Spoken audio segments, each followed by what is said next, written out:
아무튼 내가 생각했을 때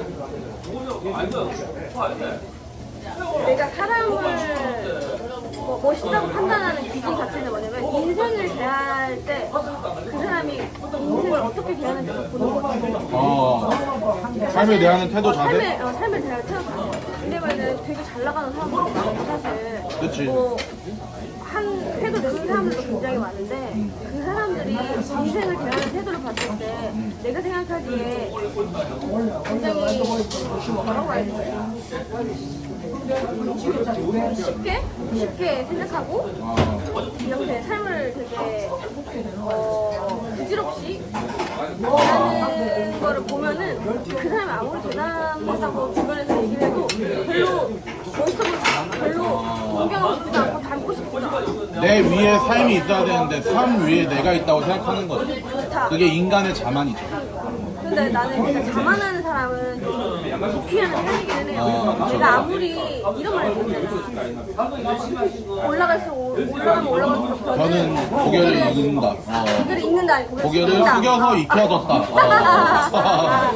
그런 것처럼 어쨌든 내가 삶을 대하는 태도가 되게 중요할 것 같고 그게 이제 사실 우리가 지금은 잘났다고 하지만 인생의 끝은 어떻게 될지 아무도 모른단 말이야. 그쵸. 이게 인생을 끝까지 끌고 갈 수 있는 힘이라고 생각해요. 인생을 대하는 태도가 앞으로 나의 미래다. 그래서 이 소련 형제가에게 사장님의 마인드는 나는 충분히 제가 존경할 만한 그리고 끊임없이 공부해.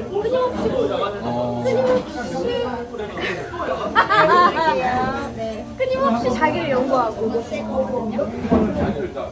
나 목살이랑 같이 먹을까요? 뭐랑 같이 먹으면 맛있나요? 고기랑 같이 먹고 싶어 시킨 거라. 양념이 낫지 않을까요? 양념으로 하시죠. 저는 돼지갈비 하나.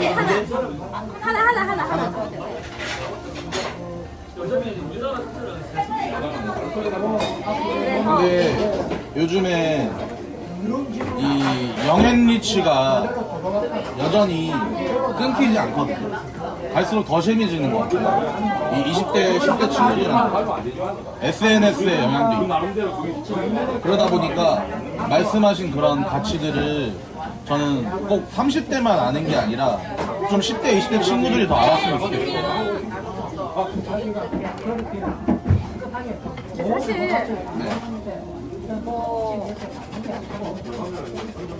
제가 생각할 때는 네. 제가 며칠 전에 인스타에다가 글 하나를 올렸습니다.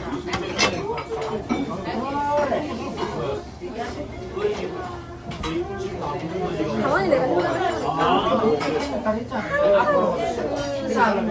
항상 빛나기만 하는 삶은 세상을 온전하게 바라보는 그러니까 없더라고요. 전체적으로 봤을 때는 오히려 그게 고통이 돼요. 빛이 구석에 내가 갇혀버린단 말이야.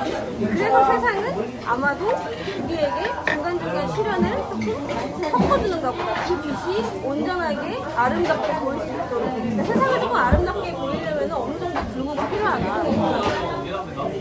생각을 하고 있습니다.